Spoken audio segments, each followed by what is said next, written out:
خپل جابر رضی الله عنه دا قصه بیانوي وی کله چې د احد غزا ته زما پلار روان وی ما ته وی چې زویه زه خو روان یم دې غزا له خو ما ته داسې ښکاري چې اولني کوم کسان چې به شهیدان کېږي زه به هغو کې یم نو د خویندو به دې خیال ساتي ډېر ټولې خویندې وي خویندو به دې خیال ساتي او په ما باندې قرضې دي هغه به بیا ورکړي قرضې پې ډېرې زیاتې دي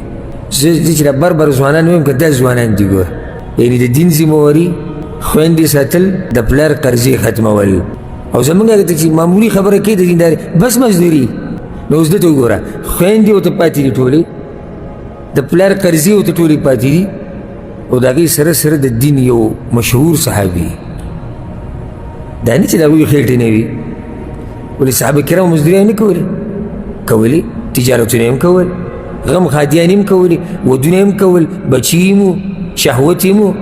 د خېټې شهوت وو د عورت شهوت وو د هر څه باوجود هغوی نه دومره لوی انسانان جوړ شوي وایي چې کله سحر شو د کافران او مسلمانان یو بل ته مخامخ شو نو زما پلار همغه شانو شو په هغه اولنو کسانو کې شهید شو واپس یې روان و ډېر خفه و لازم به خفه و پلار ته په دغه عمر کې لاړ چې بلکل تنکې ځوان دی نو د پلار غم یو طرف ته بل طرف ته د خویندو غم ټولې ته خویندې پاتې شوې بل طرف ته د قرضو غم چې دا خو پلار یې وصیت کړی نو په دې لاره کې پیغمبر صلی الله علیه وسلم ولیدو ډېر غمجن وی جابر وی خفه یې که څه وی یا رسول الله پلار پسې خفه یم وی ستا پلار خو ناشنا سړی و الله د هغه سره ډایرکټ خبرې کړي دي ستا پلار چې کله شهید شو الله ورسره ډایرکټ خبرې کړي دي او ورته یې ووی چې څه ارمان دي دی څه وغواړه وی ستا پلار ورته وایي چې الله دنیا ته مې واپس کړي چې بیا شهید شم او بیا راشم د شهادت هغه خوند او مقام یې ولیدو الله ورته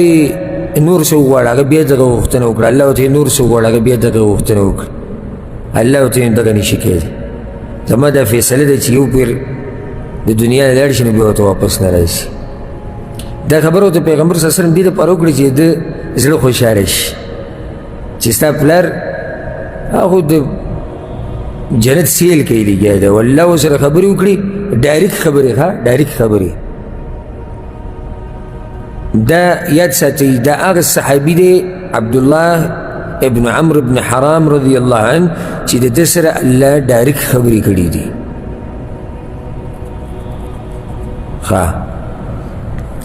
بیا د واده وکړو راغی پیغمبر صلی الله علیه وسلم پسې اوس دې ته هم خیال کوئ زه ګوره دا بعض نقطې به تاسو ته په مخه در یادوم داسې لکه تاسو له یو قسمه سکون در کوم وخت په وخت ده بیا ځان له واده م وکړو او چې زمونږ هغه د واده په منډو کې شي نو هر څه دله شاته پورې دا بس واده هم پروت دی که نه واده هم پروت دی د احد غر په شا کول دی هغې دپاره دین او علم او دینداري او هر څه پاتې شو دې ځوان هلک واده م وکړو راغی پیغمبر صلی الله علیه وسلم ته یا رسول الله واده مې کړی خو داسې واده یې ونه کړو چې خلکو کې اعلان وشي ولې اوس یې نو غریبي وه پیغمبر صلی الله علیه وسلم ورته هل تزوجت بکرا ام ثیبا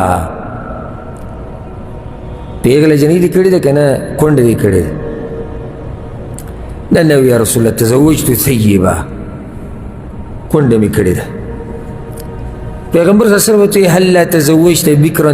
تلاعبها وتلاعبک پیغلې سره به دې واده کړی نو تا به ترې خون اخیستو تا نه به یې خون اخیستو ځکه ته ځان له ځوان هلک وی ما ورته وایي چې یا رسول الله توفي والدي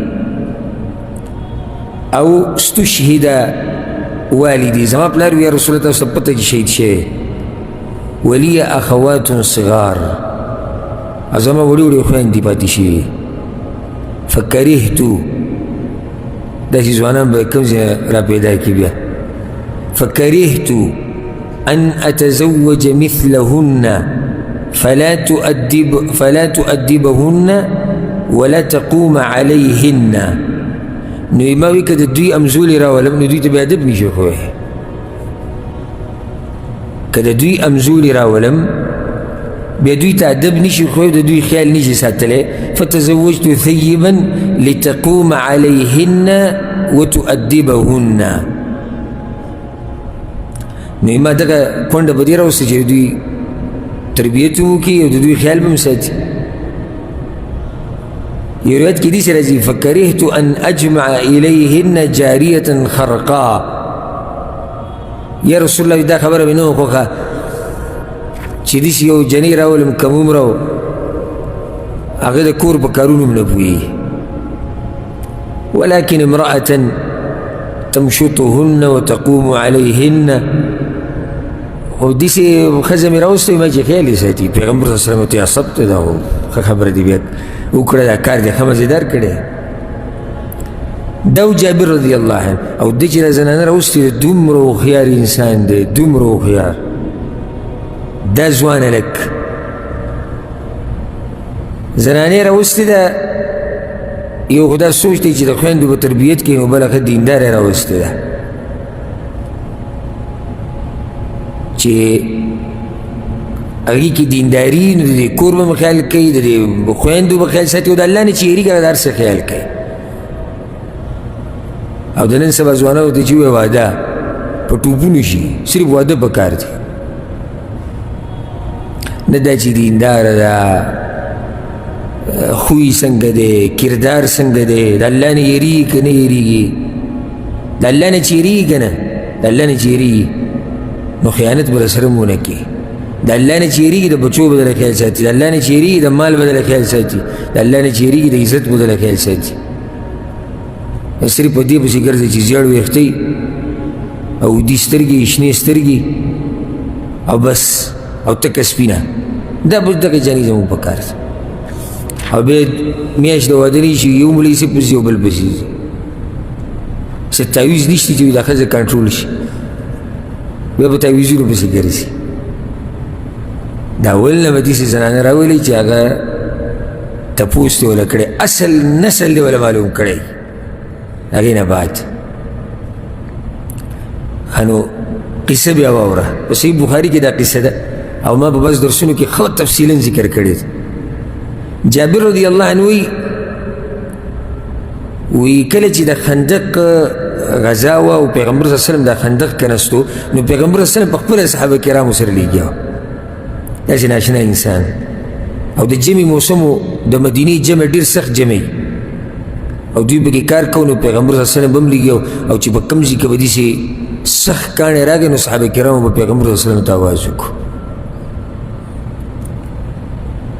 یو روایت کې راځي چې پیغمبر صلی الله علیه وسلم د صحابه کرامو سره به خاورې موړې راوړي په دې ږیره کې هم خاورې پرتې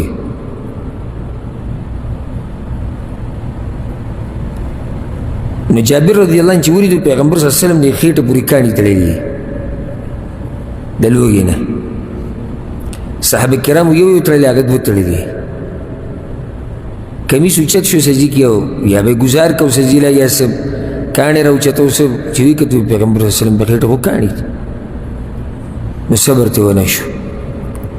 لاړ کور ته ښځې ته وی هل عندك شی سره رښتي فإني رأيت برسول الله صلى الله عليه وسلم خمصا شديدا پیغمبر صلی الله علیه وسلم په سخت لوږې کې ولید نو هغې چې لږ غونته کې اوړه راواغېستو دا اوړه دي او وایي چې ولنا بهیمة داجن او د بیزې یو بچی ولاړ دی وړو کې چې دغه کور کې ساتلی کېده ځکه ورته داجین وایي بهیمة داجین وی بس راسم مې له حلال مې کو سخاوت د زړه سخاوت دي سخاوت د دې نه وي دا د ډېرو سره شته خو زړه نشته مال د ډېرو سره دي خو صرف غوټو والا دي او بینک اکاؤنټ والا اصل سخاوت هغه د زړه وي دا د دې سره دقسې دي کور کې بس څاروی راسملو وطحنت الشعير وخزي چې وړه واغېږله بس وي چې زه د جابر رضی الله عنه وایي چې زه د څاروي نه فارغه کېدم یو هغه د وړو نه فارغه شوی او بیا هغه کټوۍ ته ور واچول هغه وی بابا پیغمبر صلی الله علیه وسلم پسې ورغلم وی چې روان شوم وی ښځې راته ووی وم نه شرمې پیغمبر صلی الله علیه وسلم ته م ونه شرمې ښکاره خبره مه کوه چې غلې غوندې ورته غوږ کې ووایه غلې غوندې ورته غوږ کې ووایه چې تاسو راشئ او ځان سره که یو کس دوه څوک راولي راشي دغه ښځه دی چې ته واده کړې وګوره داسې درنه ښځه واده کړې ده وی زه ورغلم پیغمبر صلی الله علیه وسلم ته مې غلې غوندې کې ووایي چې یا رسول الله داسې بیزې وړي غوندې کې بچی ولاړو هغه مې لل کړی ده لږ غوندې کې وړه و هغه م هغې ګلي فتعاله انت ونفر معك بس تاسو راشئ یو څو کسان ځان سره کړئ وی پیغمبر صلی الله علیه وسلم چې ښه وی آواز یې وکړو یا اهل الخندق اے خندق والو ان جابرا قد صنع سورا فحي هلا بكم وی جابر روټۍ تیاره کړې ده او فحي هلا بكم تاسو ټولو ته هرکلی او په خیر وی راځئ وی پیغمبر صلی الله علیه وسلم ما ته وی چې لاړ شه کور ته خو کټوۍ به نه راکوزوئ د اور نه او د وړو نه به لا ډوډۍ نه جوړوئ زه درځم وی نو وی چې زه کور ته رارسېدم بس پیغمبر صلی الله علیه وسلم را روان ټول خندق والا را روان دي څومره صحابه کرام چې هلته وو هغه ټول را روان دي وی کور ته ورننوتم او بس ښځې ته مې خبرې وکړې او هغې ما ته وکړې چې تا ته ما ویلي تا پیغمبر ته ما ورته وایي چې ما ورته غوږ کې ووایي ما ورته غیلې غوندې کې ووایي نو دا دومره خلک دا اوس د دوی بخل نه دی دا هم سخاوت دی دې غم کې دي چې د مېلمنو اکرام نه کېږي د دوی خیال نه ساتلی کېږي دا خو لږ غوندې کې خوراک دی وی ما ورته وایي چې بس اوس خبرې پرېږده قد فعلت الذي قلتي تا چې څه ویلو هغه مې کړي دي دا د پیغمبر صلی الله علیه وسلم کار دی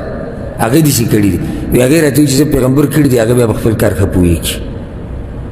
چې تا ورته ویلي دي بیا خو صحیح ده نور هغه پوهېږي په خپل کار چې هغه خلکو ته آواز کړی وی پیغمبر صلی الله علیه وسلم چې راغی وی چې دا کټوۍ راوباسې او دا وړه نو په هغې سره خپلې لاړې مبارکې یو ځای کړې او د برکت دعا یې وغوښته او یو بله زنانه هم راولئ چې د جابر د کور والا سره د ډوډۍ لګوي ځکه چې خلک ډېر دي او یې ډوډۍ شروع شو او غوښه تقسیمیږي او تقسیمیږي وایي 1000 کسان راغلي وي زما کور ته 1000 کسان او غوښه تقسیمیږي او ډوډۍ پخېږي فاقسم بالله جابر رضی الله عنه په الله مې د قسمې وی هغوی ښه وخوړه سم ماړه شو ټول وان برمتنا لتغط كما هي وان عجيننا ليخبز كما هو وی خلک لاړو ښه ماړه شو او زمونږ کټوۍ هغه شان ډکه پرته وه او زمونږ اوړه هغه شان پرته وه پوره دا معجزه و د پیغمبر صلی الله علیه وسلم خو قصه مې دې دپاره ذکر کړه د جابر رضی الله عنه محبت د پیغمبر صلی الله علیه وسلم سره